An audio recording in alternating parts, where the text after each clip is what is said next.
Today is Bonavilla birthday.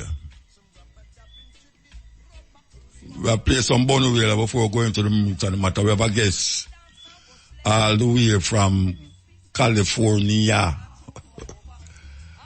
Sometimes when you say California, everybody think about LA.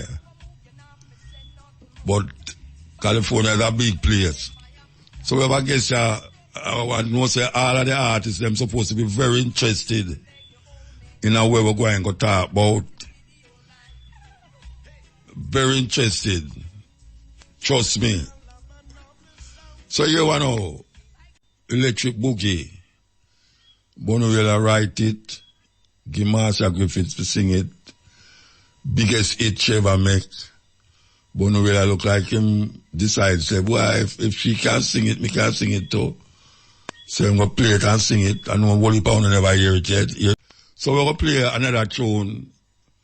All the people feel says Bonavilla write it, but it's a cover version of a foreign tune. So we're going to play Bonavilla one, and then later on at the night we'll play the original one. Here we go. Mr. Griffith sing that tune, yeah. And Fair one look like it more popular than Bonavilla one, yeah, so. But Bonavilla cover it and make it known. But as we say later, I'm going to play the original version, a foreign version, original. But as we say, we have a guest here tonight. Yes, we have a guest here tonight. And as I say, the artists, them, would be doing themselves a good thing if them sit down and listen to her. Yes, the artists, them will look good. She's from the... Alright, well, we're not going to say it, but I'm going to make sure come say it later on. Anyway, break time. Yes, cutting edge. So, as we tell you, well, IRFM celebrating Bonavilla Day today. The program already Thursday. We play 1 hour Bonavilla and never celebrating birthday. Last week, Thursday. Today we start out with Bonavilla and Queen Ifrica, and then Bonavilla and Sister Carol. We have a whole album with Bonavilla and some of the sister them. Well, here we know. We just played the Bonavilla and the sister who, we tell us we're going to interview. She come and she say, as she first look about Bonavilla and him band, visa them for go to America when they go a tour. We have 2 lines at the house, you know. Believe you me, 2 lines of fire for your yard, you know. Hi everybody. Good evening, Muta. Why the fire, Tula? You know, say, how long I know you know, about 15 years? No. Since Pele. Pele did 2020. Yeah. 2020. Yeah, one time I road managed for you. Yeah, that when Pele was getting sick back in those days, and she asked me to step in because she couldn't come, and I road managed for you. And it was a long time ago, so it's been like 30 years. 30 years. Early. Yeah, like in the 90s. Yeah. In like 99. 90s? Yeah, like 99, 2000. Oh, yeah. That long time ago. Come I never used to do cutting edge them time there. Never what? Excuse me? No, I'm not trying to figure out if we used to do cutting edge them time there. No. You were doing your band. Yeah, you had your band. So 30 odd years ago there. It was a tour, yeah. 30 odd years ago. Yes, long time ago. Yeah. All right. We date ourselves. I want you to introduce yourself to Jamaica. I know them know you already. Well, I mean the artists them. Okay, yeah. Well, my name artists out there right now. Let me tell you my story. My name is Tula Carter, and I have a company since 1994 called Third World Music. And I also had a company previous to that. And the reason people say, why did you call it Third World Music? I said, well, because I was doing visas and bringing artists to the United States from the third world. Yeah, and it was before, we were doing all these names before the internet, before smartphones, before people were really on computers. In 94, we were just doing everything with our posters and our guest list and our databases, from handwritten databases and books and things. I mean, and little postcards and little Rolodexes. So nobody would think that you could have a name that conflicts with someone else. So, but nevertheless, that's the name of it. It's Third World Music Group. And so in 1994, I was also in another company which was based in Oakland, and it was called Out of Many One Productions, with a partner named Carlton Campbell. Carlton Campbell is related to Bunny Wailer, related to Andrew Tosh. Andrew Tosh's mom is Bunny Wailer's sister. Yeah. So there's like this connection of Bunny Wailer, even though I didn't know I was going to speak today, but the funny thing is that the story starts with Bunny Wailer. My story, doing immigration for artists, that's what I do. I do artist management, and I also work with artists to get them visas to come to the United States from different countries, but mostly Jamaica, because reggae is so close to me in my heart. And I understand it so well, I can defend it and work it. And I really always wanted to be a bridge to help artists come, because I was very concerned about the culture being watered down in America. Well, so the last H1 visa I have is you did. Which one? The last H1 visa. O1 visa is you did work it out. That was a while ago. All right, so I'm going to tell you about how I have a list. I'll explain about what the visas are, but and how you what you're looking for in a visa and what you need and so on. Yeah, no, I could not reach it so yet. Yeah. Where you born? Was born in New Jersey. Born in New Jersey. Mm-hmm. And live in California, in San Francisco. California. In San Francisco, yeah. And your interests just jump up in a reggae, or you didn't have other interest in other kind of music? Well, my background, our family, my mom's side is from Trinidad. So we grew up around, calypso and West Indian music and West Indian culture, but not necessarily Jamaican culture. And then as California the West Coast was a huge reggae territory. So if you lived in California, no matter where you're from, you were going to be indoctrinated at some point with reggae. Of course. So it just naturally, I gravitated to reggae music more than any other music. And then because I was around people who needed help in terms of I was a promoter. That's how I ended up working with Bunny Wailer. We brought Bunny Wailer my partner and I brought Bunny Wailer to Berkeley, California. And it was 1994. We were going to share the cost of bringing him with a promoter out of Los Angeles. So we were up in San Francisco Bay Area. Yeah. They were doing a show that had a huge show so our show was going to be on Saturday, theirs was going to be on Sunday. We split the cost on the airfare and on the visas and certain things. Hotel and thing, yeah. Well, to bring Bunny up and to give Bunny didn't want to fly in those days. He still didn't want to fly. Yeah, so we enticed him with more money. We pay you $25,000 back in 1994 was a lot of money. And still a lot of money, but it was a lot of money back then, and they paid him that same much because I did the contracts. I saw the contract. Okay, I see what you're saying. So with the contracts were combined, 2 shows were combined, and so the promoter in Los Angeles, we started hearing rumors like a week before that our show was never going to happen. Mm. And so we didn't understand what they were trying to do, but we had some very important people call us and say, your show's not going to happen. No, they were sabotaging his show so that he wouldn't get in time to come do our show on Sunday. On Saturday. Our show was on Saturday. So Bunny needed to fly in on Thursday. And it was a lot of problems, but nevertheless, the show didn't go on for anybody because once, the politics got involved, and I explained it to Jabi. I'm like, well, fine, you want to come do the show? They need to give you another $25,000 because the contract's for $50,000 for the whole weekend. Yeah. And then when Bunny heard all of that and really understood what was happening, he didn't come to do the show because they couldn't honor the entire contract. They were and he had already gotten his big deposits. So they broke the contract. So then we rebooked him for the month later in Berkeley, and that's when I learned how to do the visas myself. Okay. because I didn't have to rely on somebody else to do it. I learned how to do it. And we hired somebody, they showed me how to do it. Once they showed me how to do it, I knew how to do it forever. And I've been doing them since 1994. And I've done them for a lot of different artists all over the years. And then the promoters in California who wanted Bunny would come to me and ask me to do, like Carol Bruno at Reggae on the River. The first time I did Bruno. Of course, she loved you. So yeah, she's gone now, but she brought Bunny and she called in Situla, I want you to come and help me do this. And I didn't really know her that well, but she saw that we brought him and she was like, no, I have to have him on my show. So she had him the following year. So by doing the visas for the artists, it was strictly to just make sure the artists got here and were able to perform and to bring the culture and keep bringing the culture. It was because it was a barrier.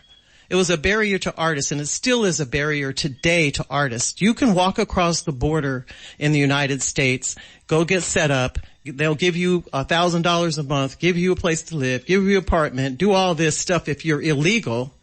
But then on the backs of artists that want to come and perform and do it right, they charge you thousands and thousands and thousands of dollars. So it's the system is not balanced. It's broken. We all know that. That's the biggest thing in the world right now is the immigration system. But everywhere. It come like you play two roles most of the time. Like road management and getting the visa. Right. I do everything. Which one you prefer? Well, what happened was I preferred to do the artist management, but to tell you the truth, we all know that when you're doing artist management, working with artists, things can happen and you are out of your control. And so you can spend 6 months, 8 months trying to put together a tour and it falls apart. You can spend a lot of energy up front and not get paid.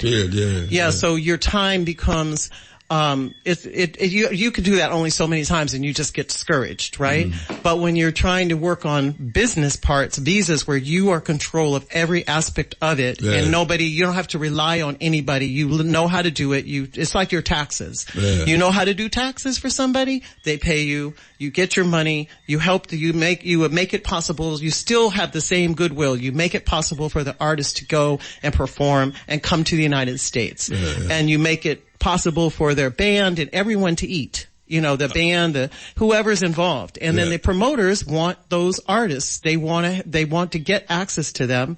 So then you're providing a service to the promoters. All right. So let me ask you now, I could get into where we're at now. Tell, maybe artists are listening right now and they might say, what are that? They get visa for artists and things. What it takes for you take up the case of an artist to get a visa for him? What he needs to do and what you do? Okay. So there's different types of visas that an artist can get. There's entertainment visas for artists. There's one that's called an O artist, an O level visa, O1B, and there's also a P for a group. So if you're a solo person, such as yourself, you would go for an O visa. And that is a visa that requires you to be internationally, extraordinarily talented. And a P visa is for a group. And that's a group that's, let's say, any group that's made up of all the members. No, there's not one lead singer, one like lead person. World. Yeah, like Third World. Yeah, so exactly. So they would go on a P visa. So the O visas are the most highly coveted visa because the visa is for 3 years. The P visa is only for 1 year. So that requires you to refile every year if you're a group. I can ask you, stick up in. I didn't get an O1 visa, but the O1 visa, can the one with the O1 visa carry a band separate from himself? Yes, because then they file for the O1 artist, the solo artist, and then they have to file an O2 for all of the other support acts. Okay. So they're called essential support personnel. Okay. That could be managers, that could be your band, that could be any number of types of your engineers, your sound men, your hype men, your side acts, your back singers, your wife, your backup singers. They're on a P. They're on a P. The wife is on a P3. I'm sorry, on an O3, and that's a different one for the wife. Who support the act, but you have to be able to explain that, defend that, and put it together in a way that makes sense. So you cannot just explaining. you have to. I have to be able to. You tell me these are your people, and you tell me what your people do, and I have to make sure that they actually do those. And then you have to sometimes have testimonies for them. You have to have bios for them. You have to have. You can't just put their name down and then send it in. You have to show that these people actually do what they do for at least 1 year, and that they're related to this artist, that they work with this artist. So there's a lot of paperwork for each person and you put in the O1 for the main person, and then you put in the O2, and the O2 goes together. There are 2 petitions, and they go in. And if you're doing for a group, it's a P1 for a group, or a P1S, which is PS for support. S stands for support. And then there is also a P3. Now, what if you are an artist and you're not the level of an O1 artist? You don't have Grammys. You don't have awards from Europe. You don't have awards from IRAMA.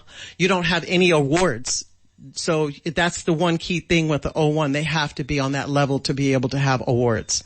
If you don't have awards, then they will put you, if you're just starting out, maybe you've only been in the business for 4 years, and you would go and you don't have any real heavy commercial, you don't have you're not on billboards, you're not on all these big. So the farm, them actually ask, have you ever gotten an award in America? Yes. It answer that? Yes. Yeah, I can. No, they ask you all of that. No, it's so the thing is there's different criteria that they look for. And there's 7 criteria. The first criteria is, do you have any award from a credible source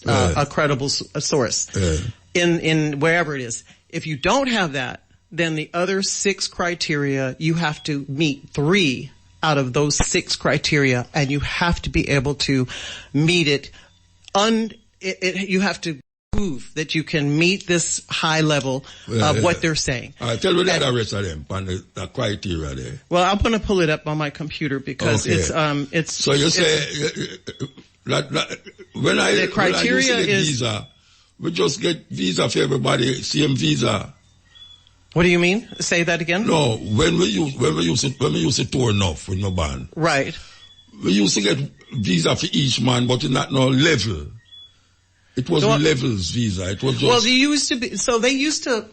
So things back in like the 90s, a promoter could say, "I'm doing a festival, and I want to get a visa for these people to come in for 3 months or 2 months," and they'd give them 2 or 3 months so they could work all summer. And so they would let multiple acts be on one visa back in those days. But then there were, and I don't know the story, and I'm not going to call the artists that did this, but because I wasn't involved in it, but some artists would put a lot of people on the visa. I mean, some people would put the promoters or whoever, they put people on the visa that were really not related to the artist. So when they would go up for their interviews, if they didn't make it, the U.S. Embassy would be like, well, how is this even put together? It would be a flimsy petition that got through.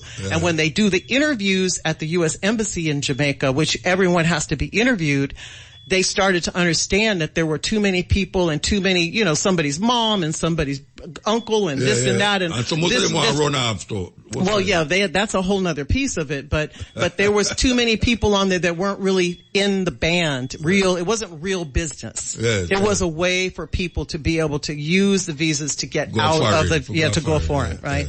So then every year they just started to refine it to the point where an artist cannot combine two artists. If you have one, I'm not calling names, but if you have one artist that's a singer and has a separate entire career from another artist, then they can't, when you try to put them on the same visa, they're going to tell you they have to have their separate visas. Okay, the artist. The artist will have to have separate visas in their own name and their own crew under them. You cannot combine them unless they are, I'll call this name out, like Michigan and Smiley. Everybody knows that is a duo. Yeah. So they would have to be, those two people would be on an 01 together. Okay. But if you have several artists that are like, I don't want to say names, but let's say you have a female artist, a male artist, and then another female artist over here, and they're all touring together, they all have to have their separate visas. Okay, because them is artists. Yes. Yeah, they should all have their separate visas. So unless they record together. If they record together, one of them's going to be an O and the other one has to be on the O2. Mm-hmm. So one of them will be the lead singer or the lead artist. Yeah. Then they could add them to the O2. But as you can see, people don't want to do that because you're supposed, an O2 is support, O2, okay, I'm getting a little bit jumping around here, but anytime you have an artist that is an O1 visa and he has O2 staff, let's say staff working with him, they're supposed to only go to the U.S. on that visa to work for that O1. Them can't go to another person. They can't. They're not supposed to work with other artists. Okay. If they arrive and they work with Muta have to work with continuously. Yes, because when they get to immigration, if they ask them, "What are you doing here?" and they say, "I'm going to go to this festival to work tomorrow," and they go in and they look on there and they don't see the O1 on that festival, they're going to say, "Who are you working with?" And if that person says, "Well, I'm going to support this other act," they'll send you right back and cancel your visa. Them still have this thing where if you apply for the visa, your management or your booking agent have to give them a string of dates. Itineraries. Before they validate you. Yeah. Them usually have like, give me 1 year worth of dates. And the booking agent put, so you're going to be here in that time, there in that time. So the itinerary, these visas for P's and 1s are itinerary based visas. It is based on an itinerary. What are you coming to do to work in the United States? Who is hiring you? What are you working for distinguished companies? Are you working for distinguished, production? Those are all of the criteria that fall into what you have to meet, how you have to be compelled to do these various things that you say you're doing, and all of that has to be reflected on the itinerary. Okay. So the booking agents are great because they actually can say, I'm so-and-so booking agency. I've been around, the agency's been around for a number of years, and we work with all these different venues. So they could call up, venues on the West Coast, the East Coast, everywhere, and then they all write in and say, yes, they're going to hire this person, and then that goes right through very quickly because those are real booking agents, real venues, real festivals, they're real business. So they actually call the venues and the booking Well, they agents. can, yeah. They know which ones are real. As opposed to, let me give you an example. Sometimes we have high level promoters like Live Nation, right? Those people, right? Then we have other promoters that have been doing shows for years they do shows at real venues and stuff. But then we have more street level promoters in reggae. Street level promoters in reggae don't have a venue. They don't have a club. They might go to a community center to do a show, or they might go to a bar restaurant, or they might go to a parking lot or whatever. They're not consistent, but they are an important part of the business because in reggae, everybody doesn't have access to the big regular venues. Yeah. So how they validate them? How they validate that? Well, they will fight that. They will look if you send in a itinerary and it's going to be at this particular bar, and they go online and they see it's just a food bar, and you have to defend that. You have to show that place does reggae on a regular basis, because we're talking about reggae, right? We're not talking about soca. We're not talking about anything else.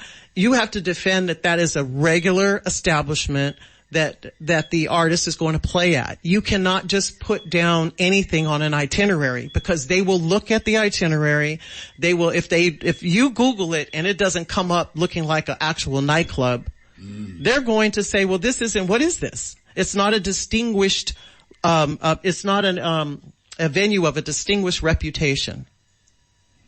And so they will fight you on that. And then they won't give you the visa because it's an itinerary based visa. So they'll say that what you put together makes no sense. And a lot of people have gotten their visas, not a lot, but I mean, there are definitely people that I've heard of that didn't get their visas because it was too flimsy. Yeah, I think most of them know artists is not established. Like when we usually go on tours, venues we play where rock band playing at them venue there. So they yes. know, some of them venue where we used to play it, right? I feel that these artists now, it's just a bridge and I decide they want to put on a show with exactly. them. And when them go up, them get other show. How them do that? Well, so in order to get their visa, a part of that itinerary has to be solid. Yeah. Real business and solid. Once you get your visa, as long as you're going up to perform, you can take on other shows, because you're still, the type of visa that you're getting allows you to take on new shows and work for other people. To the person who no. You can still, that person who applied for you and let's say if they're a booking agent. So you've got booking agents, you've got artist management companies, you have nonprofits that do cultural exchange programs, and you have venues, that kind of thing. So you have that's all those people do different things, right? So if you have someone like for my company, what I do is I'm an artist management company. I do visas for the artists that I sign a management company, and I allow them to go and work. Yes. And I don't micromanage what they do.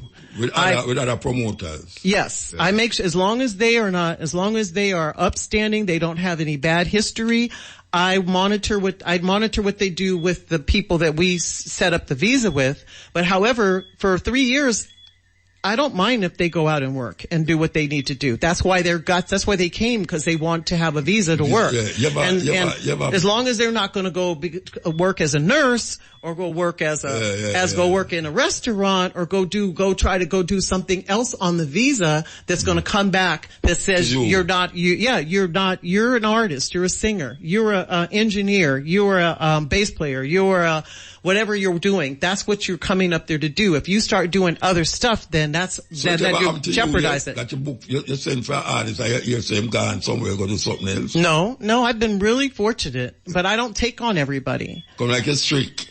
I just don't look at people who have problems. I don't work with people. You can tell who has problems. I true. I mean, there's people who want you to do stuff with them. Just Google them. Yeah. Oh, that one's got arrested. Oh, that one you've got in an argument with the police. Or that one you got, oh, that one you're smoking weed. Oh, that one you're on the internet with guns.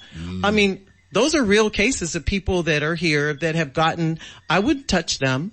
Because all I know is that I would do all this work and then they would get turned down. Yes. Because if you can go Google somebody and find out that they have drama, then so will the officers who look at the document. Said, no for them artists are right now. You look on YouTube, you see drama like, whoa. Yeah, and so we don't want that. We want to promote reggae, and we want to continue the culture. Yes. So we want to bring the best representation of artists to the United States. And you want to take a break? Yeah, we'll take a break. Okay. We'll take a break. No break, no let us. All right. So, interesting. We have some youth out there who's artists now who don't reach the level of going out there. I have the criteria. Can't have your pen and your paper right down. Yeah, I have the criteria and I'll read it so that they can understand what we're dealing with. All right, go on, man. You want me to do it now? Deal with it. Okay. So for an 01, a qualifying criteria, if you don't have a one-time award such as a Grammy, etc. Whatever. It could be the Mobo Award. It could be the one from France. It could be any of those awards on a high level that you received, right, for your country. Or you could IRAMA. IRAMA is like does a lot of awards. I see him. I know. I see him. I got one. I got an IRAMA award last month. I think I have the most. So if you don't have that, then you may submit documentation for at least 3 of the 6 criterias. One of the first one is being a lead or starring participant in distinguished productions.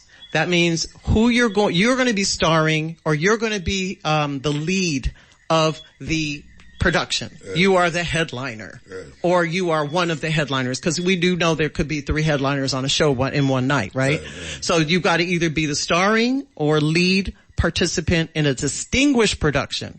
The next one is you have to have national or international recognition. And the evidence to show that you have national or international recognition is usually by critical reviews, critics, people saying writing about your music, not about what kind of car you drive, not about your mom that you took to Sunday Mother's Day dinner, not about the baby that you had, not about the fight that you had. All those headlines do not add up to being an artist. It has to be about your process, about your accomplishments, about about your music. And I have to say something about that in a minute, but that would be, you'd have to prove that with major newspapers, and the newspapers have to be real newspapers like the Gleaner, like the Observer, like Billboard, like Vibe, like all those magazines, those kind of things, major trades, major magazines, and other publications. And the circulation of all of those magazines have to be provided. You can't just say, hey, there's a little magazine blog, somebody that's doing it, and he's got 100 people and he's been around for a zillion years. That's not going to qualify. Yeah, for work. And the other thing, while I'm here, I don't know if there's any journalists out there listening to me, but I've been saying this to people personally, in some of the journalists that I work with or that I encounter. The articles that you write for the artists in Jamaica, and also this is a trend, it's drama. It's not helping to make the music and make the artist stand up as. What is a drama? What do you mean? They write drama. The kind of things like if they interview you and you're just talking about yourself, that's not a critic. That's not another music professional talking about you and interviewing and talking about your process and your accomplishments in your career. You're talking about yourself. That doesn't count. That doesn't count as news. That's self-promotion. Unless you can show them papers. And so when you show it, no, even if it makes it in the newspaper and it's an interview about you talking about you, that's not what they want. That would be. Yeah, it has to be something, it has to be somebody. A review. Yes, a critical review of you by a real journalist. Not about your car, not about your argument, not about who's upset and who's fighting and who's on TV and who's not. All of that stuff that we get in current magazines and newspaper about artists, it might make the audience feel good that's reading it, but it doesn't do anything in terms of move the music and move the profession forward. You're not going to see that kind of stuff in Billboard. You're not going to see that kind of stuff in any of the major you're not. So if Jamaican journalists could move it up higher, set the bar higher for their articles and things that they do on the artist, and dig deeper to give it. I mean, it's nothing wrong with talking about the first 1 or 2 lines about an artist, something fun or something characteristic about him, but get to the deeper part about the artist. Because when we need to do visas and look back at the artist, and if they don't have you give me 10 articles and it's all fluff, it doesn't even work. It's been rejected. They will reject it. And so the artist will not get their visa based on you can't prove that they have any good any national or international recognition. Okay. So now I said we've done The first one was lead starring participant in a distinguished production. The second one was national or international recognition. The third one is a lead starring or critical role. And that seems like the first one, but this is now the person. So you've got to talk about distinguished productions. That means you're going to go work for a big, like Live Nation, or you're going to go work for some big company, some big festivals that they have in the United States. You're going to be there. And then the other one is now saying, well, what is your role going to be? Are you going to be a star in that? So that kind of goes back and forth. And then I'll go down to the next level of, then there's the commercial and critical, acclaimed success. That is based on how popular you are commercially. Mm-hmm. So you can maybe have one or two hits, but basically you don't have a record contract. You don't have, any real setup. Your business model is not really set up. You got one hit. Yeah, okay. Yeah. So you've got to show them, wait a minute, I've got tons of hits, I've got tons of songs, I've got lots of stuff. You're showing them your business. You're critically acclaimed. If somebody Googles you, they can see that you've got all these videos, you're on every platform. Record company or something like that. Yes, you're on every platform. You're established. You're an established artist. Yeah. So that's kind of like one other thing. And then there's also significant recognition. Now this one is kind of easier to get but this one, the Ministry of Culture helps a lot with. Because. You mean in Jamaica? Yes. Babsy Grange. Yeah. Her office will help an artist with this. And they've done like not interviews, but seminars and stuff like that to show artists. And then if the artist is paying attention, they need to listen to what's being said with the government, because the government is now helping artists get to the point where they can start to have more recognition. So this is called significant recognition, and it says that you have to show evidence of that the beneficiary, the artist, has achievements recognized by organization, critics, government agencies, and other recognized experts in the industry. So that would mean, Babsy Grange's office actually has you register as an artist, which all artists should register. They should be registered with all the agencies, with Sharia, with any agency that is in Jamaica. They should register as that, because those people will write letters to the government on your behalf to show that you are a recognized artist in your country. So Babsy's office will do that, and then provided that everything you really are, you register, you present yourself. There's a lot of stuff that you have to do that they ask you to do, and then they will write a letter on your behalf stating that you are recognized in the National Registry as this particular artist. I think one time I was given money like 5,000. I think Alaba loaded raise up when I think it's Etana was up for the 5,000. What's the 5,000? When I'm up on tour, the government. Oh yeah, that's a different thing. She has some grants. Yes, and she has some touring grants. Toto J was involved with getting the money too, but people see that as weird that the government gave. Well, I mean, I thought it was weird. Let me tell you how I met some of the Bayesian artists, like Alison Hines is one of my clients, and I have a lot of artists I've had Trinidad and everything. The one country, Mia Motley, when she was the Minister of Culture, I met her. We did a tour in 98 we did the Spirit of Unity tour out of California, and it went all around, and we ended it in Barbados. They joined, Barbados came with money and put people on the tour and brought artists, they brought everybody that was there. I can't even remember everyone's name. I'm not going to go deep, but anyway, Barbados takes money and puts it into artists on tours, took them to, meet them, spent money, took them. Yeah, Meedham was, I don't know if Meedham still happens now, but. I don't think so. Yeah, but Meedham was where you met Europe. All the artists and the Caribbean artists would go, and it was a music conference, just to meet all of the bookers and people in Europe. Sort of like South by Southwest in in the United States now.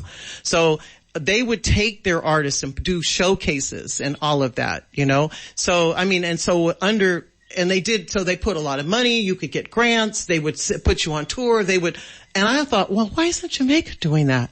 I mean, this is like, there weren't even that many artists considered in Barbados compared to the hundreds of artists in Jamaica that needed that kind of help. But now they are doing that. She's been doing that because she's got a music background. The minister has a music background. Yes. So she's been doing that for many, many years. And so she understood how to keep moving this forward. So, and I think it's good. So I would say if you want to get back to, you know, the visa thing, if you're looking to get a visa in the future and you want to, you're doing a lot of work on your own, your management or whatever is helping you, go and register with the Minister of Culture, Gender, Sports, I can't say the whole title, but go to that office and register yourself and do what you need to do. You can just send them an email. They will, Abigail Rowe, she can send her email. She'll give you the information. You go through the information and then you become somebody that they now understand and you're recognized and they can help you, right? And they have grants. They have stuff that they're working and developing for artists. So you guys pay attention to what the government is doing because they are trying to step it up. Okay. You know, to help. They've been stepping it up. The very last other thing after getting significant recognition is remuneration. Remuneration is showing your high salary, showing how your money structure is set up. So if you've been recording, you've been getting royalties, you've been an artist for many years, you have documentation that you should be saving. If you have a publishing deal and you're getting royalties, save your statements. If you have signed a contract with an agency, save your statements. If you are, whatever you're doing to show what your income is as an artist, keep those documents and put them away and save them because you need to show that down the road. Maybe you have to pay taxes in Jamaica.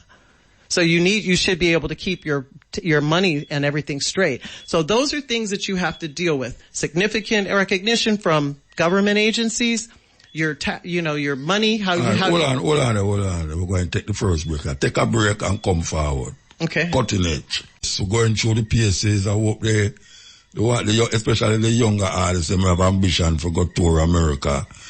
Sister who have here, Tula, is very experienced in what she's saying, if you listen to what she's saying. And, you know, it's very important that we do this because we know so a whole heap of man get Lego. When I say Lego now, him feel say him can't just throw a man like first time when you want to go away. You have 10 man and 5 of them now do nothing, them want to run away. It's not the same way like, or it's not how it's going now this time, you know, see it. You have to have something to show them why he's part of the entourage, you know, see it. And really and truly, it's not that you can't go around them still, you know, because you can see a man is your cook, and you show him about a restaurant at Jamaica. Well, it's really run where I try run with still. So, there's many ways to go around it, but legitimacy is one that's very important, you know, legitimacy. Well, I would say that some of the artists now are putting less and less people on their visas because they realize that they need to get business done. So they're not trying. It used to be maybe a reggae band would have 9 people to 12 people. And then some reggae bands will put 18, they put more people, and they have the right to put more people. I mean, there's people that have 25 to 30 people as their entourage on their visas. That is possible to do that, but it all has to be explained. You have to be able to, if they ask you about it, you have to be able to give them a compelling argument that those people are essential to the artist. And so that's very important. You want to be able to, so you don't want to deal with, if you mess up and do something on a level where you have people on your visa and they're not really, they're doing stuff, they're running their own program and doing whatever they want to do and they're not taking it seriously, then you're going to have a problem. But mostly mostly people are concerned about that because they want to be able to have their visa. It's a privilege to come in. It's a privilege to be able to work and make money, build your career. And just this one visa for 1 year or 3 years, you want to do these every 3 years. You're going to do these on and on and on until you get to the point where either you're going to migrate 100% to the United States or you're going to continue doing these. I could tell you some artists that have been getting these visas for over 30 years. Because they don't want to migrate to the United States. I get it, bro. I get the visa there for over 30 years. Yes, exactly. And I know I'm going to work, I believe. Yeah, no, so it's a part of your business structure. Your management structure, your business structure, you just have to make sure you have it together so you can do these things in a regular way. You get a certain freedom. Right, so you can go and you can work and you can build your career in get real business and real, make real money. In the United States, you've got to have it. You can't work without it. All right, you like run down the points them. So there's some fees, a lot of fees. It's very expensive. I tell everybody that it's not cheap. It's not, and if you don't have a sponsor, if you don't have money yourself, like to pay, if you don't have a sponsor or a U.S. employer that's going to pay the fees to get you there because they have a tour or they have some major contract or work and this is part of the getting you there has to be paid. It's very expensive to do this. So you have to pay attention, the fees. So you're going to do if you do a O1 or a P or whatever, you're going to do one petition. One petition right now, it used to be, as of 2 months ago, to file it as a regular filing, which means can take them 4 months to approve it. Oh yeah? Yeah. So it takes it. You have to pay for a rush if you want it to be done. You mean the artist visa, the O1 an artist visa. 4 months? So there's regular processing and there's premium processing. Yeah. Regular processing 2 months ago was $460. As of April 1st, the $460 went to $1,055. So it went from $460 to $1,055. US. Now you need 2 petitions because you're going to bring in yourself and you're going to bring in your band. So right now you have to pay $1,055 twice. And then if you want it to be premium processed, which gives them 15 business days to look at it. So if you have to be on tour in 2 months, you got to do premium processing. All right, back up little. If the artist carry a band, make up of 4 people. Right. You have to pay $1,000 for each of the person. No, the petition. So let's look at, the petition is the actual, the document that goes to the government. Yeah, ask them, say you want. So there's one petition, 2 petition. There's an O1 petition and an O2 petition. Okay, yes. The O2 is all of your people. It could be 20 people. It could be up to 25 people on one O2 petition. Up to 25 people. Yes. If you had 26 people, you have to do 2. Okay. The 26 person has to be. 25 is the limit. 25 is the limit on the O2 petition. Yes. And on the O1 would be the one person. All right. The lead artist. Suppose it's a group. Then it would be the group. O1. No, then a group would be on a P. The group would be on the P. And that's a different, so I'm going to get it right. The O1 is a singular artist. Let's say Sean Kuti from Africa. Sean would be on an O1. Yeah. And then him and his 25 to 50 dancers and singers and percussionists and everything would be on the O2. All right. So the other one now is a group like you have the Abyssinians or the group. They would be on a P. A P. That P1. P1. If you had 3 guys, they would be on a P because they're a group. Yes. Yeah. But the band is not recognized as a group. The band would be on a PS for support. Okay. Unless they want to make one of those guys the lead singer. All right. So when you pay the petition, what else you have to pay again now? So you have to pay for the petition. to be, you have to pay for union letters. You can't just come to the United States and say, I'm going to work. You have to go to the union, and the union has to say, yes, okay, I'm going to look at your petition, and I'm going to give you a letter and approve you on this letter saying that there's nobody else in the United States that can do what you do. Yeah. So you're doing reggae. Yeah, now they have white reggae. They have American reggae bands. Yeah, but they can't say, everybody has to come in from Jamaica. They can't say, oh, well, we already have our reggae bands now. We don't need you, Jamaica. They can't do that. Yeah. But you have to also prove all the people on your thing. There's different unions. There's a union for the musical artists. There's a union for the business people. There's a union for the technical people. There's a union so there's a union for everything. So you have to get all the union letters for the people that you're bringing in. So who is soliciting these unions? The management? The person who's doing the visa. Oh, you? Yeah. Okay. The person who does the visa they have to do all of this work. That union thing. Yeah, you get the unions, and then so the unions say, okay, fine, you guys can come to the United States. So then the people in the United States at the USCIS will go and they will say, okay, fine, you've met this standard, you've met this as it's the United States Citizen and Immigration Service. We have to take another break. Okay, I know this is a lot of stuff. When the break done, we can have like a length of time, so we can take the break. Okay. Yes, we're talking to Tula.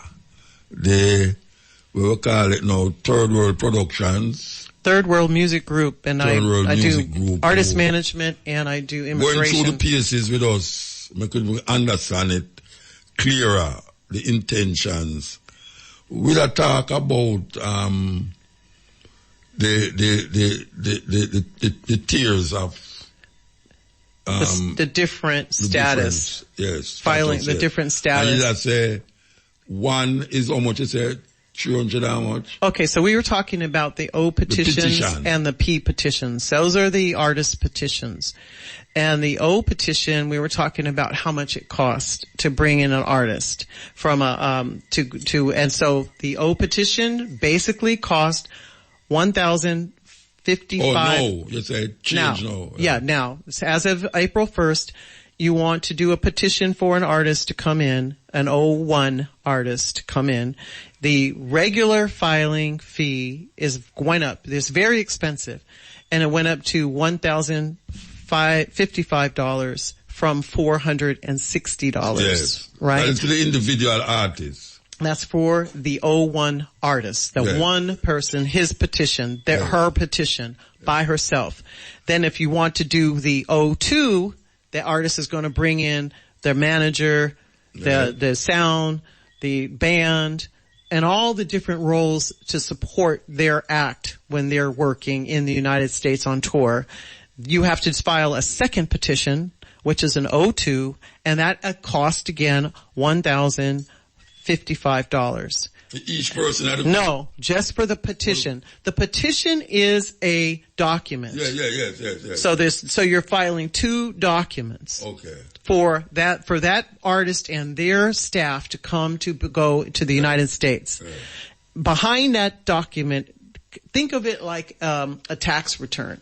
Everybody does tax returns. You have to there's all types of schedules and attachments and background and receipts and things that you have to have attached to that one piece of paper at the top, right? So that's what you're talking about. You've got a form. It's called the I-129 form, and that's what you're filing. Yeah. Two of those, okay?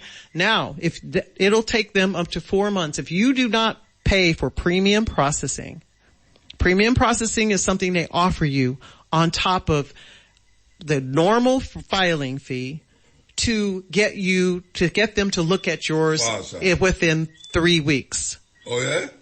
All right. 3 weeks. Yeah. So, but guess how much that costs now? It used to cost, back in the day it used to cost $500. Then it went up to $1,000. Then it went to $1,500, $1,200. Then it went to, and now it is $2,805 for each petition. So that means you have to pay $2,805 for each one. Twice. You have to pay it for twice because you got two petitions. Yeah. But if you're a solo artist, we use other people band. If you're a solo artist and you're just using a U.S.-based band, yeah, you can use a U.S.-based band. You don't have to bring your band. Yeah, so when I say, it going to cost you, the individual artist, $2,000. $2,805, $2,805 to get it to be expedited. Quick, yeah. To get it to be premium processed, expedited, rushed. Yeah. So that you can get it done within 3 weeks. 3 weeks. Because it's 15 days, but it's 15 days work days, Monday through Friday. They don't work on the weekends. Yeah. So that's 3 weeks, and basically. And visa will last for 3 years. If you get the visa, it'll be 3 years. Yeah. So all that money, now that's just the fees. Yeah, I know. That's not how much it costs for somebody to process it. So, I mean, I hear people paying $30,000 to get their artist visas set up. And I'm serious. $20,000? Yes, to do all of this. The fees, to pay the attorneys, to bring in, to get everything done. It could be that expensive. Yes, it could be very expensive. It depends on who you're working with. No, that's not why I will if I want to carry them band. It's not only the promoter no want to carry the band, it's the artist. No, because it's very expensive. It's very expensive to do it, and if you don't have, why do you want to bring a whole village with you when you don't really have the work to support them? Yeah. So why do that? You know, why do you give everybody a visa and then they're looking at you? It's like, it's hard I'm gonna say this as a manager for artists. It's very hard to have a band that you support and take everywhere. It's expensive. It's astronomical to fly, to put you up in a hotel, to give you per diems, to give you a salary, and to actually be an honest artist working and not send you home broke. I can tell you why. Because I prefer to carry a band. Because when you're in the band work for years, or when you make mistake, nobody don't know. Because the band is so intertwined into where you are though. Right. So, for instance, now, me and my band, it's very difficult for me to go somewhere and not carry them. As a Mutabaruka rather than just Mutabaruka, right? Right. It's hard for me not carry them because the way me and them mesh, if they all miss the line them, yeah, the keyboard just knows say me miss the line and them just come in with the line and me just remember it right away. Right. So me prefer when me have my band, but you have some people, well, fortunately for me, that me go to them and me say, it's either you take me with the band or without the band. Right. So if you can afford it, you take the band. If you can't, you say without the band. Right. Some people just love when me come by myself. Right. Because I go read poetry and talk to the people.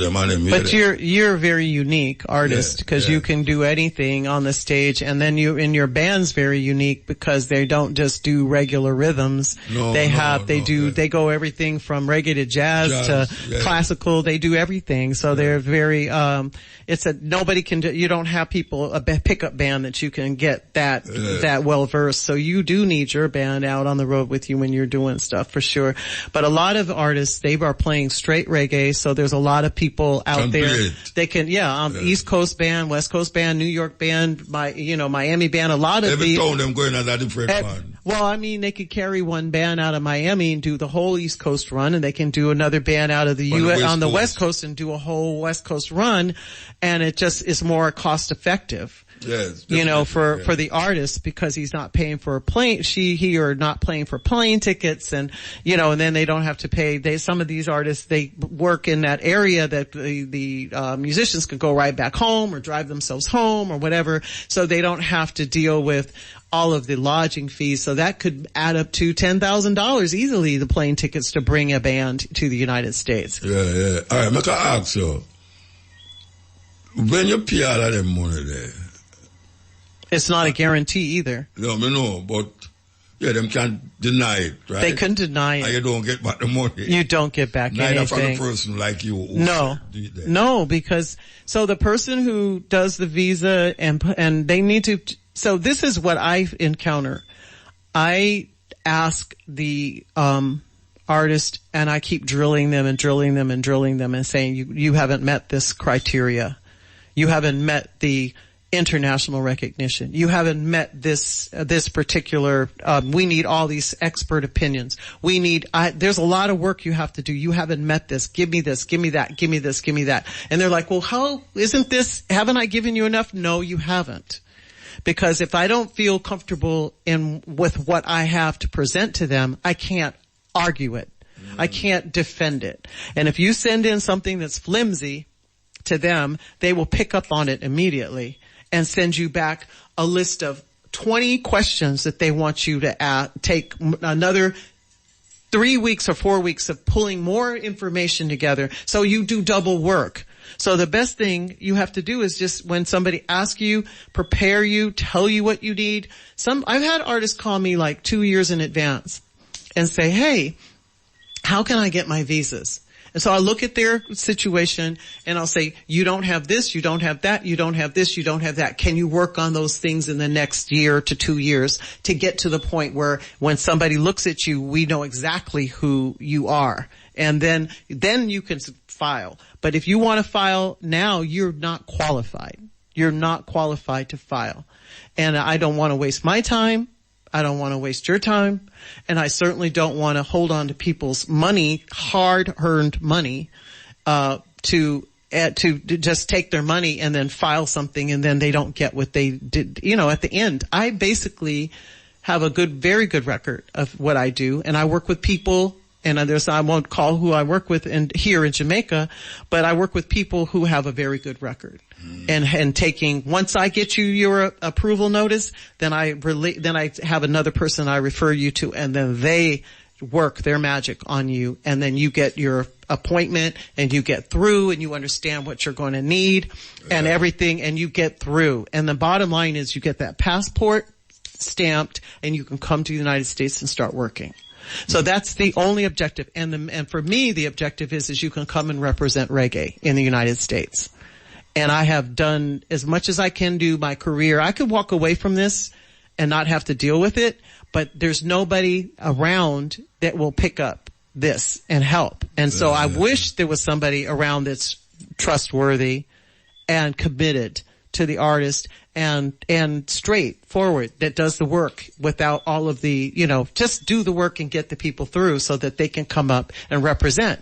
Because the less Jamaican artists that come to the United States, the more other people are filling those gaps. Yes. And white people especially. Well, they're taking the indigenous, the authentic people are not getting their share of what they built. Because visas are a barrier. Big problem. They're a barrier. So there are people that will help, and there are people, I know promoters that will be like, I can call them and say, they'll write letters for an artist even if they're not going to hire them because they want to keep the authentic Jamaican music going.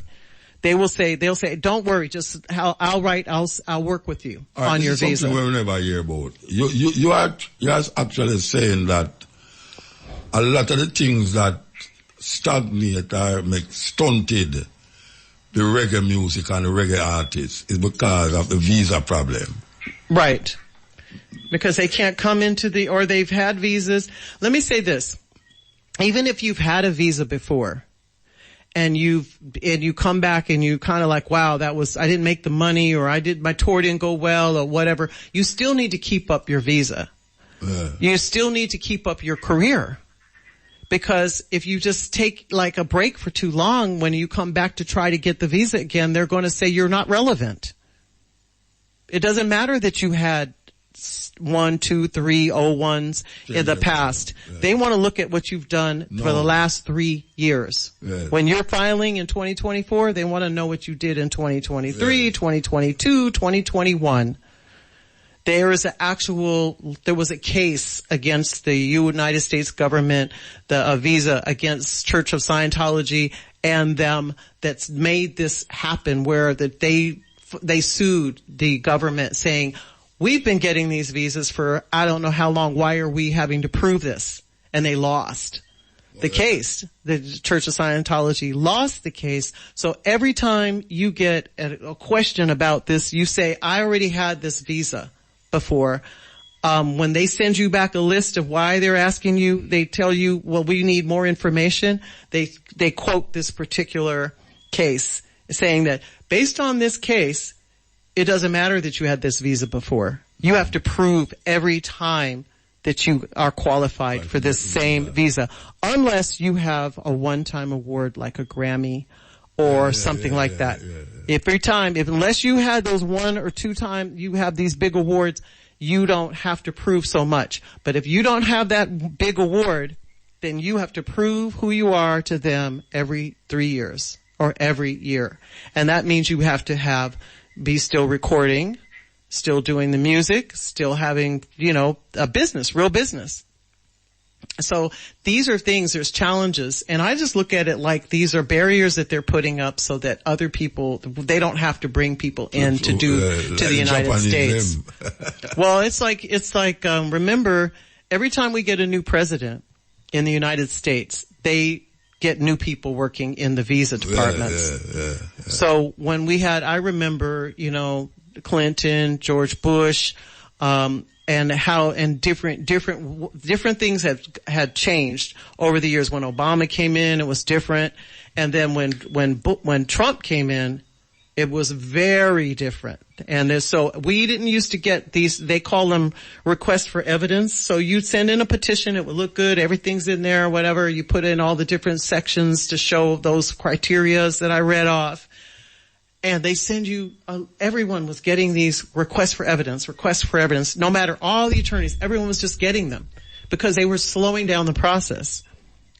And so that meant that you have to actually do twice as much work to answer these things and to give them more information. It slowed down the process. Yeah. So, I'm glad you mentioned this. If he comes back in, eh? If he ever comes back in. I mean, Trump. Yeah, like I tell everyone, get your stuff But it look like we don't want to put him in the back. Look here. I'm glad you mentioned this thing because even myself, sometimes you're among certain people and them say, Muta, you can't carry me, you go foreign. I say, Bridget, I don't like first time, Because I'm going to tell you, say, you got to tell me say you want to go foreign, but guess what now? Who are going to pay for your visa? Because I'm not going to take out the money and pay for your visa for you to go foreign and go run away. Mm-hmm. So, it kind of get that stunted now. Because only a man that really love for carrying Bridget and go foreign.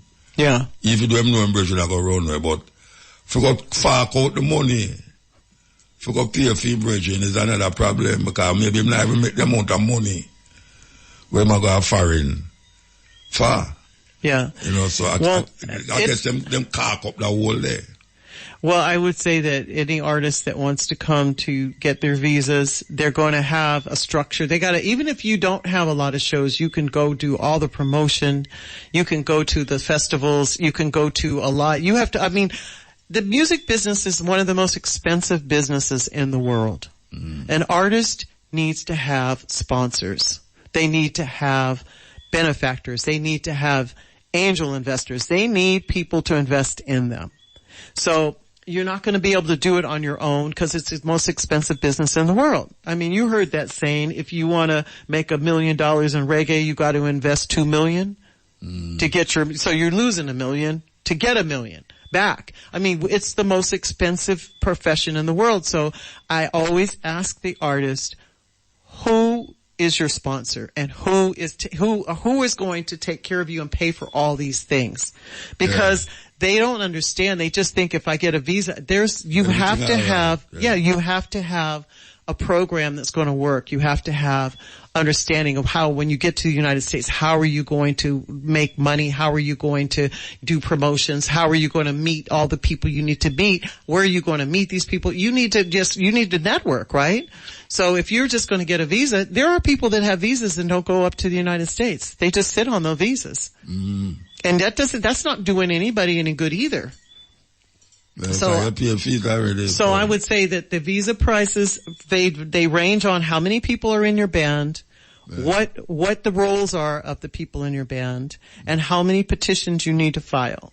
So if you're just getting one person, one petition, obviously the price is a lot more affordable. And then you have to pay for the visa from the person who will prepare all of them paper there. You have to pay for the person that does that, and you also have to pay for the person that helps you get your U.S. Embassy appointment. That because the U.S. Embassy takes $205 US just to give you an interview. So tell me how much to that cost now for the 3 different tier visa them? Practically, including the person. I would say if you were just one person, I'm just estimating because I don't even give people quotes over but I would say anywhere from a one person might be close to $8,000 to $10,000 to a group could be US up. Dollar. And to a group could possibly be anywhere from $15,000 to $17,000, and that's on the low side. And if you're dealing with high profile artists that have like Grammys and have big entourages and have big record companies and big tourneys, they usually are going to somebody that the record company wants them to work with. Yeah. Now you're talking about 20, you're moving up into $20,000 or more. Them PFE. Because you're going to, the record company is going to take that money back out. Well, I tell you, so one time I do a tour and big boss and this and that. And little after when the tour done, Shara can come to me and show me how much money they've spent. Me never really interested to get a big boss still, but when we had a big boss, we feel so good. Yes, exactly. And then they show you the bill accounting at the end. It's like you go into a hospital to have a surgery, and when you come out, they give you the bill hits the floor. Yeah. The bill hits the floor. It's like 6 feet long, and they charged you for every single Q-tip, every single piece of toilet paper, every ice cube that they was giving you, so you're paying, it is all listed on there. Yeah. So that's how it is, yeah. This is the cutting edge at IRFM. We're talking music, and we're talking artists, and we're talking visa with Tula. We're going to go to the 12 o'clock break. Okay, Tula, so we're going to wrap up now. Yes. Why you tell us the last, tell where you want to tell me. Okay. Up front, straight up. So I want you to just, if you want to get into the United States, you want to get your visas, you want to be on that artist level, I want you to just do a few things. Make sure you have your social media top notch. Make sure you have you're selling your music on every platform that there is in digital platform. If you physical, whatever it is that you have, make sure you have records that you got all of that. Try to get music awards or try to get nominated. Work in those areas. Go talk to those people that are doing those things and find out how do you actually even get into that space of what's happening there, because there are people that work, and you've got like Irama, you've got the Caribbean Music Awards, I think out of England. You've got a lot of different platforms. You start looking at those broader things. Get a publicist. Get a few publicists that actually put your stories about you in different papers. You got to do that. You have to have news. You have to have press articles. You have to have interviews. You've got to have people talking and reading about you. You need to have videos. All of you always love doing videos, but make sure your videos have a lot of views. And I'm not trying to say that you're going to use all these fake viewing mechanisms that people do, but at the end of the day, when you have a lot of videos, that are getting, if you've had a video out for 5 years and it's got 10,000 views, that's not good. If you had a video out for 2 or 3 months and it's got 10,000 views, that looks better. But what they really want to see is 100,000, 200,000, 1 million videos, of views. So you really have to show that. And then sometimes when you have that kind of videos or those kind of numbers, there's statistics that you can show, your stats to show where those views are coming from. So they could ask you that, well, where are these? What does this mean? Where is this coming from? So you would be able to do the stats behind it, pull it. Whoever's doing your social media can pull it. And so, well, I'm getting all of this out of Europe. I'm getting this out of South America. Over in Africa. So you got to show, sometimes you have to show the background of what you're doing, and how you got what you need to know what you need to be thinking completely about the accountability of your music and of what you're doing. And so this makes you have a team. You have to have a team that you work with, because you can't, if you're trying to do all the creative, you need somebody on your team that can do numbers, somebody on your team that can do good paperwork, so you management, several managers or whatever a team, but that's your team that you're working with, right? To help you keep track of how all of these things. And like I said, a publicist is so important because they're going to be able to put your name and your face in front of a lot of promoters, DJs, radio, selectors, music executives, record labels, all of that. They're going to see all of that. So you need to have a publicist that's seriously working on your behalf. That's the first thing I would do if I was an artist, just to build up my artist profile. I don't know if you're tired or you feel lazy, but I want to know if I can take some phone call if you sit down little. You got calls? Yeah, sure. Take some phone call. All right. We don't have no because we never say it, but for those of you who want to call and don't stray from the reason what we are talking about. I don't want no ignorance, the sister look like she want to go sleep, Yeah, we're flying in the morning. Yeah, fly out tomorrow. Yeah, flying out. So you want to know. Just, if you call me with something sensible in your mouth, or else I'm going to lock you off. You understand? So simple, I'm going to lock you off. So, I'm going to play this until... I have I understand, because tonight in California, I have a radio show that I'm doing, but we can't get IRI FM in California. Why not?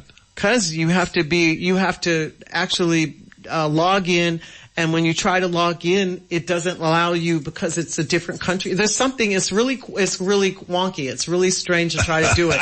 So I know the weirdest thing, every So I have a radio show on Ozcat Radio. It's out of Vallejo in California, and I have a show, and my DJ name is Golden Lady. Oh, and I've been doing it for 16 years. And so it's on Wednesdays, a radio show on Wednesdays. Oh, so you must see this tonight. So it's tonight, yeah. So they're playing a playlist for me tonight. Wait till the thing with it. Huh? When I go away, I carry the radio station with me. Yeah, and you do your broadcasting? It's like a machine, that's all. Yes. That on my computer, I'm going to connect anywhere in the world I go. Africa. Well, you got some serious techies working with you. No, but no, I mean one go. I don't mean no kind of engineer. So you do that, you can just just that. Long as you're on the Wi-Fi. Yeah, as long as you have a Wi-Fi. Right. You just connect that to the Wi-Fi and then connect your computer. Right. And your microphone. Your laptop or whatever. Right in the hotel room. Really? Yeah, because we use TeamViewer and we use different software. But when you go into different countries, sometimes the software doesn't let you have license. It's not licensed in that country. Yeah, it's just like, so I can look at, I can go on and try to get on in California IRI FM and I can't get on.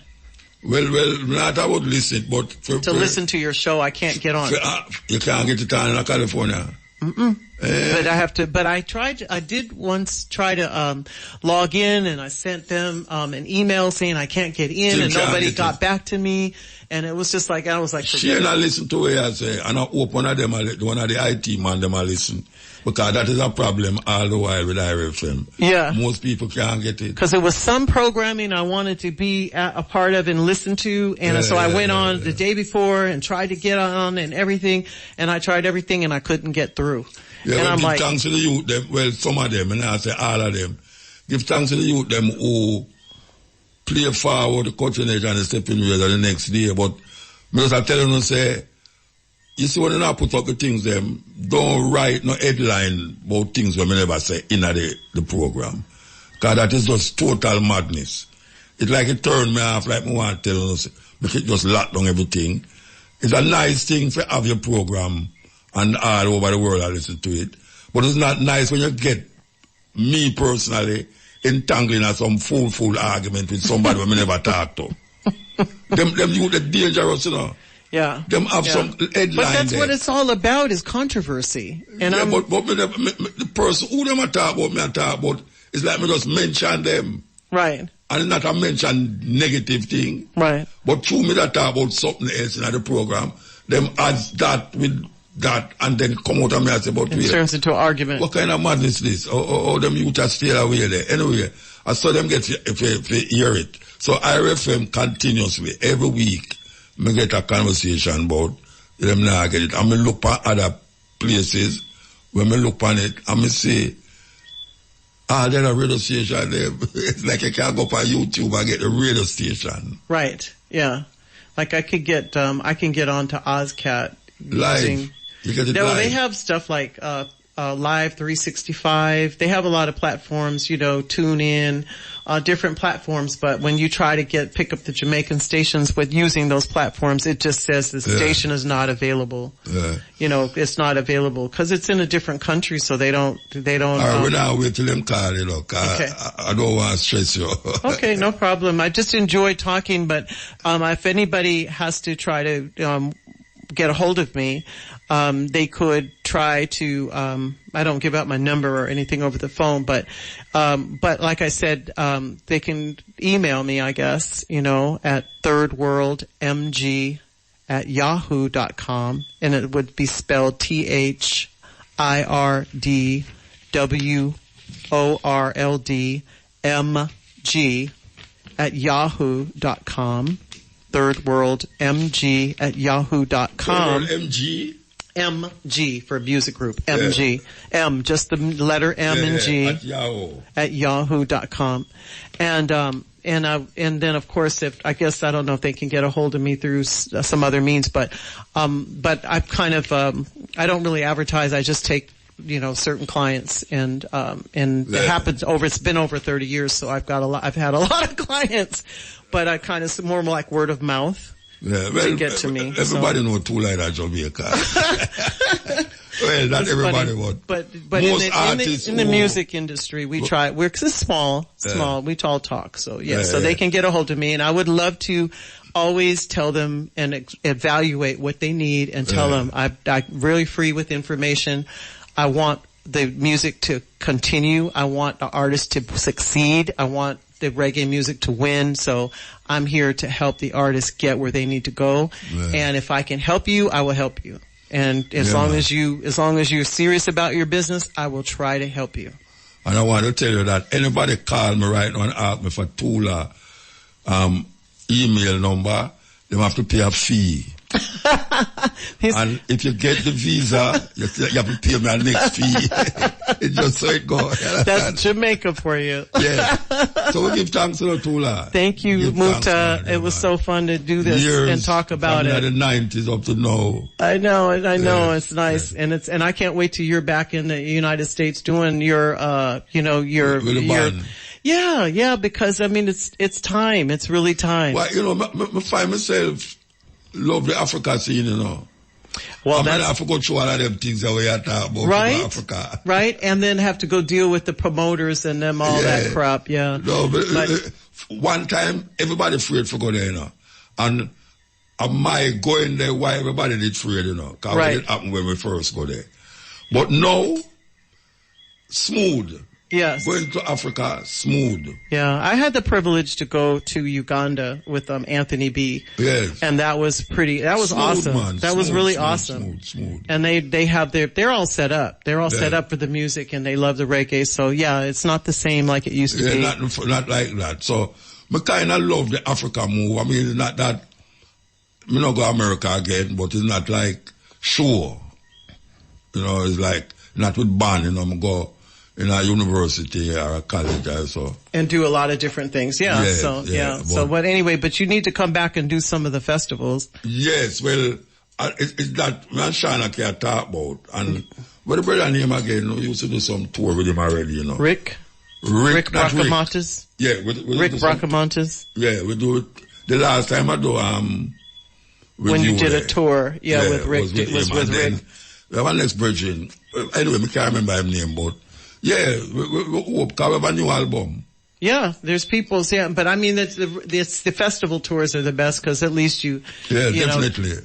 Mental festival right now. But anyway, thank you so much for everyone out there listening. And I know it was a little bit all over the place, but if you need, it's so much information to give in an interview. Yeah. But like I tell you, and get your publicist, sign up with the Ministry of Culture. Don't waste that resource. And start understanding about the awards and pay attention to them. Don't feel vexed that you don't go and this and that, and they're not. They are Mr. Martin, from Martin and his people are very important in the process of what he does to bring reggae, on an international level. So don't think that, it's just, we always know about that. No, it's very important. And I want to just say that I really thank Mr. Martin for all the times I've called him and asked him to help me with somebody's visa, and he has done it. Yeah, man, a good man, man. Good man. So these institutions are here to help you. Yeah, man, give thanks. Thank you. Okay. We're going to take a break and come forward. You never called before she gone, and she gone. So don't call me, ask me nothing about what she say. She gone, all right. People make the world go round. Danny Brownie, here we go. Take some phone call and do what we usually do. Yes. Anybody that listen to the news, especially when I come out of America, with all the whole heap of politics we are going in America, not to mention the whole heap of corruption we are going in the politics in Jamaica. May I tell you, man. It is already too late, said Oberika sadly. Our own men and our sons have joined the ranks of the stranger. They have joined his religion, and they help to uphold his government. If we should try to drive out the white men in Umuofia, we should find it easy. There are only 2 of them. But what of our own people who are following their way and have been given power? They would go to Umuru and bring the soldiers, and we would be like Abame. He paused for a long time and then said, I told you on my last visit to Mbanta how they hanged Aneto. What has happened to that piece of land in dispute? Asked Okonkwo. The white man's court has decided that it should belong to Nama's family, who had given much money to the white man's messengers and interpreter. Does the white man understand our custom about land? How can he, when he does not even speak our tongue? But he says that our customs are bad, and our own brothers who have taken up his religion also say that our customs are bad. How do you think we can fight when our own brothers have turned against us? The white man is very clever. He came peaceably and quietly with his religion. We were amused at his foolishness and allowed him to stay. Now he has won our brothers, and our clan can no longer act like one. He has put a knife on the things that held us together, and we have fallen apart. It's ill. Yeah, blessed. Blessed man. Yeah, I'm there.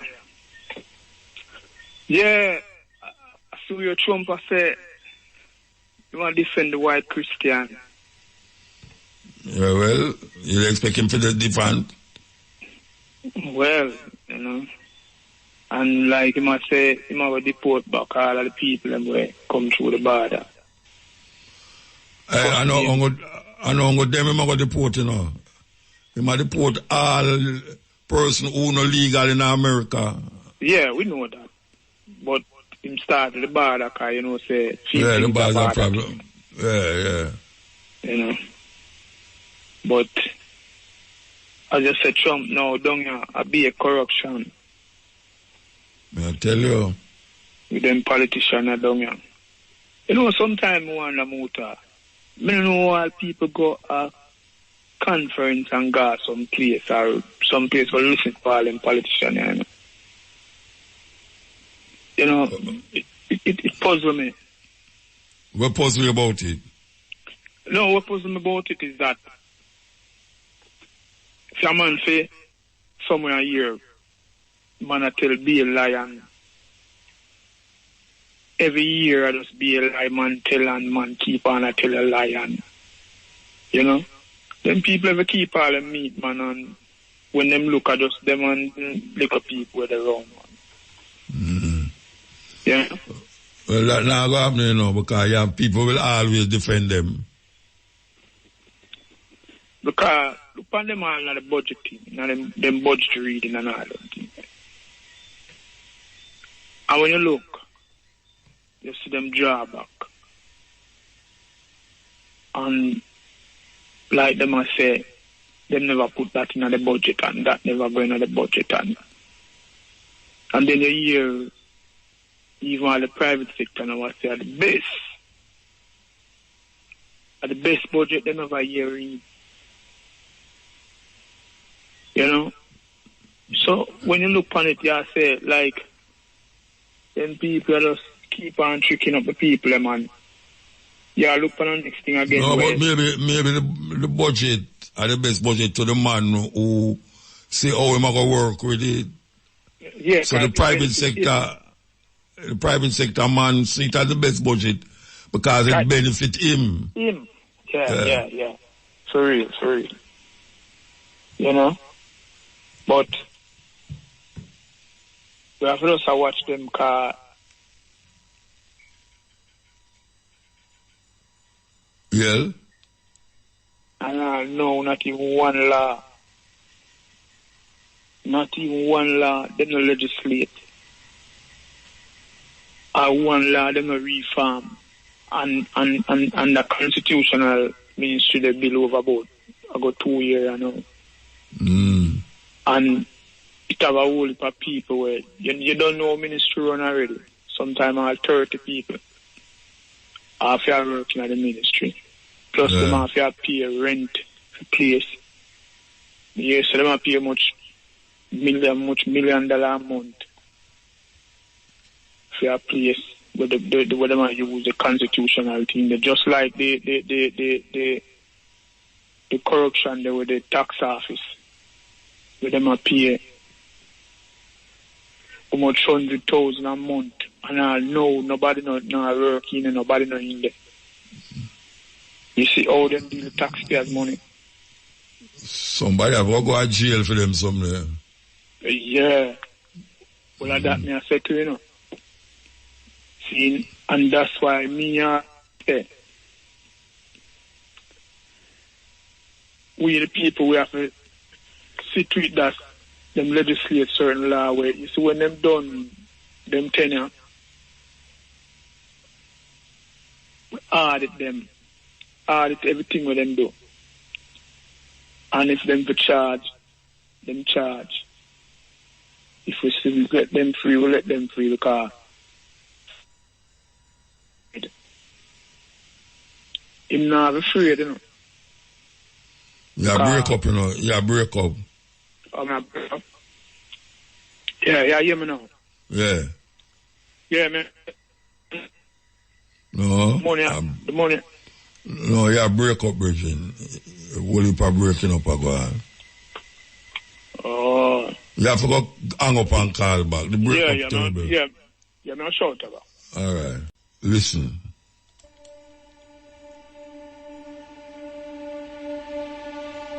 I found that nothing in life is worthwhile unless you take risks. Nothing. Nelson Mandela said, "There is no passion to be found playing small and settling for a life that's less than the one you're capable of living." Now, I'm sure in your experiences in school and applying to college and picking your major and deciding what you want to do with life, I'm sure people have told you to make sure you have something to fall back on. Make sure you got something to fall back on, honey. But I never understood that concept, having something to fall back on. If I'm going to fall, I don't want to fall back on anything. I want to fall forward. I figure at least this way I'll see what I'm going to hit. Without consistency, you'll never finish. So do what you feel passionate about. Take chances. Don't be afraid to fail. There's an old IQ test was 9 dots. and you had to draw 5 lines with a pencil within these 9 dots without lifting the pencil. The only way to do it was to go outside the box. Don't be afraid to think outside the box. Don't be afraid to fail big, to dream big. But remember, dreams without goals are just dreams. Reggie Jackson struck out 2,600 times in his... I just got back from South Africa. It's a beautiful country, but there are places there with terrible poverty that need help. And Africa is just the tip of the iceberg. The Middle East needs your help. Japan needs your help. Alabama needs your help. Tennessee needs your help. Louisiana needs your help. Philadelphia needs your help.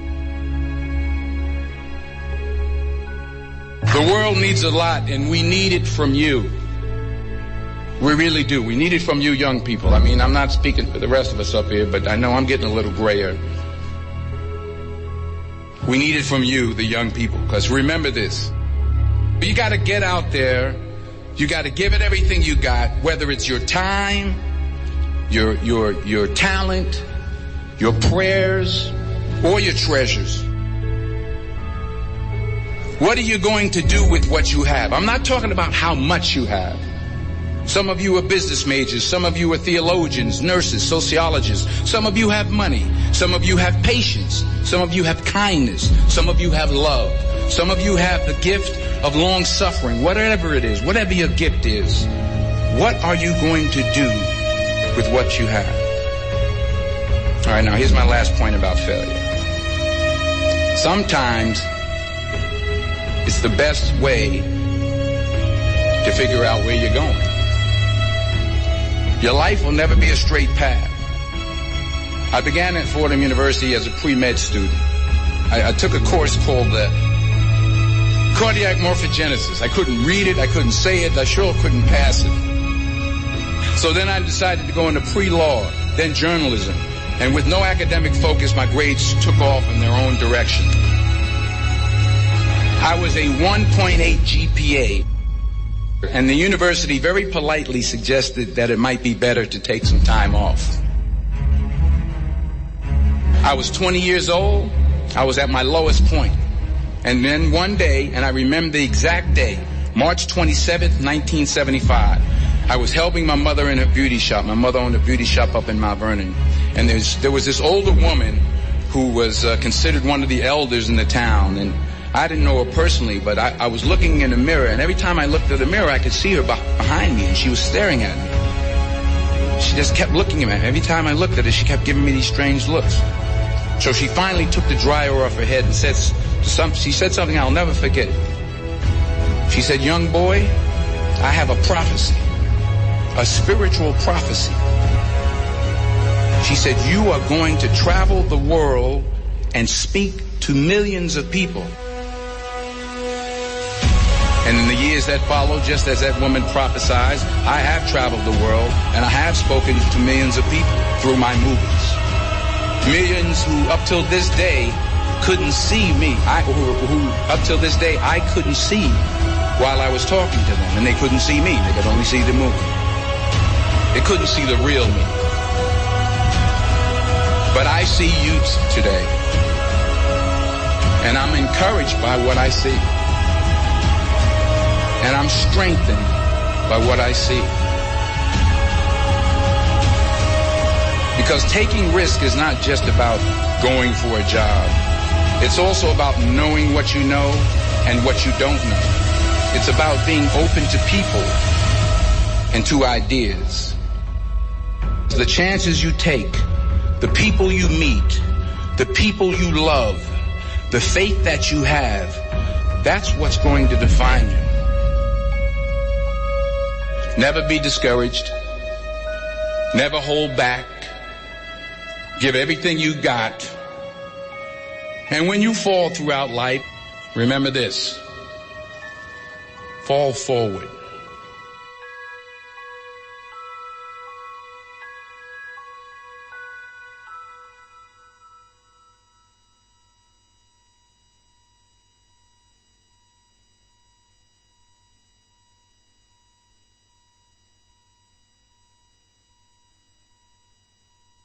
Black and beautiful means nothing unless you're black and powerful. Let's just get that straight. You cannot be black and proud and niggas too, okay? That white folks are planning for 3 generations and we're planning for Saturday night, right? Because whole brothers and sisters is to win, not to look like we're winning. I would rather carry a plastic bag with $5,000 in it than to carry a $5,000 Louis Vuitton bag with $100 in it. Louis Vuitton winning, Nike is winning, Gucci is winning, Armani is winning. You ain't winning. We are the consumption class. They are the merchant class. They make stuff, we buy stuff. It is interesting to me that the rich stay rich by pretending to be poor, and the poor stay poor by pretending to be rich. And all the statistics tell us this. The Institute of Policy Studies, April 2017, the Economic State of Black America said, and I give you the final quote from that 300-page study which no Negro read, that by 2053, 10 years after the majority becomes the minority, if nothing changes among African Americans, household median wealth will be 0. In effect, we will have worked our way into a second slavery. Try to operate in a market-based economy and a democratic capitalistic society without money. Let's see how that works for you.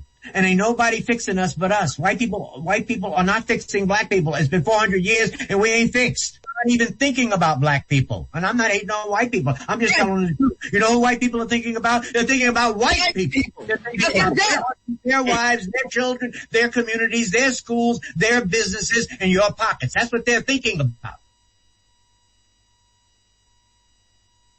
I tell you, man, white people I think about for them pocket. And you that I think about them.